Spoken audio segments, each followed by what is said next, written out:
Once we filled in our first layer, now it's the second layer, this, which in a Rubik's Cube was actually quite easy and actually pretty fun. You just sort of rolled it in there with the familiar algorithm. But to do that algorithm, we had to be able to do an F, and we can't do an F. This part is the part that's kind of the most harrowing a little bit, so just see where it goes. Anyway, here I want the green and the white, green and white. So here's a green and white over here. Ideally, what I want to do is I want to put this in a position that I have the most degrees of freedom, which in this case is going to be R. So this is actually what I want. I want the green here so that it can match up here. What I'm ultimately going to be doing is moving this to here. And this is the best way to do it because I have more degrees of freedom. If this were flip-flopped and the white was here, then it would be white and green, and I would have to get it to here to get it to here. That's just how I do it. I'm sure there's a way to get it from here to here quickly, but it means the memorization of new and bizarre algorithms, and my whole point of this is to see if I can work it out by doing that as little as possible. But to move it from here to here, it does require the memorization of a slightly different algorithm than you've seen before, but it's so easy, it's really not a big problem. And basically what you want to do is, it's a pattern that goes U, U, R, U, R prime, basically. But the first U is always a 2, so it's 2U, R, U, R prime. And you do that 3 times, and each time the second U progresses and then regresses. So we got 2U, R, U, R prime, then 2U, R, 2U, R prime. Then we got 2U, R, U prime, R prime. So you can see it progresses and regresses. However, it is easy to remember. So let's see what happens when we do that. So we start off with 2U, R, U, R prime. Then 2U, R, 2U, R prime, 2U, R, U prime, R prime. And that puts it back into position. So I apologize for the new algorithm. There's nothing I could do. It just, we didn't have the degrees of freedom that was over there. Coming across here, let's see what happens. Now I have to kind of invert things a little bit. But this is a situation where we need the yellow and the green. And here it is here. So this is an example where it's the same kind of thing, but we just have to inverse it. Luckily, we didn't have the yellow down here. We were lucky enough to have it here. We can easily move it here. In this case, instead of U and R, now it's going to be U prime and L prime. So just mix up everything that we did. So in this case, it's going to be, again, 2U, but I'm going to take it to the U prime so that it's easy for me to remember. So 2U, L prime, U prime, L, 2U, L prime, 2U, L, 2U, L prime, U, L. So same kind of thing, and now we have our second layer here. So that's not too bad, is it? Anyway, let's see what happens as we try to apply it to this layer over here too. Okay, so we're going to try to apply it to the second layer here. So we need the white and the blue. Here's the white and blue here, and we're just lucky enough to have it where we need. So we'll very quickly go through that.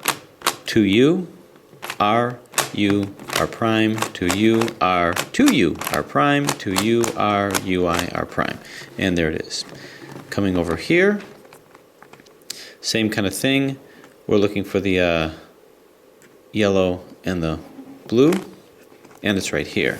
Now here's the situation that we didn't talk about yet, which is what if it's over here? Well, I'd like to start off by talking about it on this side first, as opposed to this side. Okay, after much finagling, I got it into that position. So here's the white and blue, and we want to get it here. So how are we going to do that?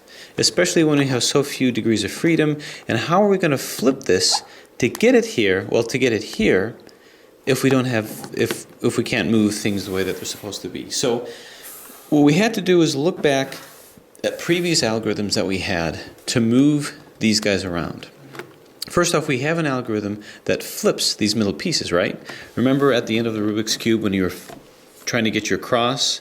There's an algorithm to do that when the cross was flipped around, which is the F, R, U, R prime, U prime, F prime. So we could do that, but the problem is that we can't do F, except we have a surrogate for F, right? We don't really care about these pieces now. We just care about these pieces, flipping that. So our surrogate F is actually going to be coming up, doing our clockwise turn, and bringing it down. That's going to be our surrogate F. If we apply that, we're going to be able to flip this around and put it right here so that we can do that next step. So that's going to be F, which is flip up and down, and just R, U, and then R, U, R prime, U prime, and then our F prime is it flips back, do our F prime, and flip it down. And lo and behold, there it is. And it's just ripe to be moved into exactly where we wanted to move it before, doing that other algorithm, which is going to be the 2U, R, U, R prime, 2U, R, 2U, R prime, 2U, R, UI, and there it is. So in 2 moves, with a modification of an algorithm that we already know, and something new, we were able to get it back. Let's see what we have here.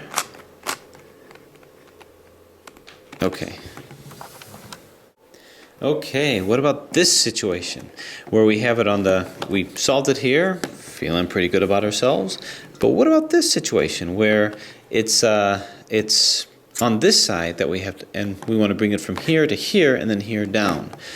Well, it's the same algorithm, but now you got to flip it around in your head. And again, this is kind of the appeal of these puzzles, because I'm telling you, it actually does help with your level of memory, cognition, all these things these puzzles are supposed to do to help kind of visualize things in 3 dimensions. But imagine doing the F, R, U, R prime, U prime, F prime, but just invert it in your head. So that substitute the R for L prime.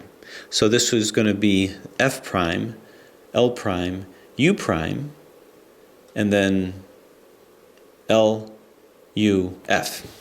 Now, if I said that wrong, I'm certainly going to write it right. So let's just invert that in our heads here. So we're going to start off with F prime. So this is going to come up, do our F prime, and down, and then L prime, U prime, and then L, U, and then it's just F, and bring it down.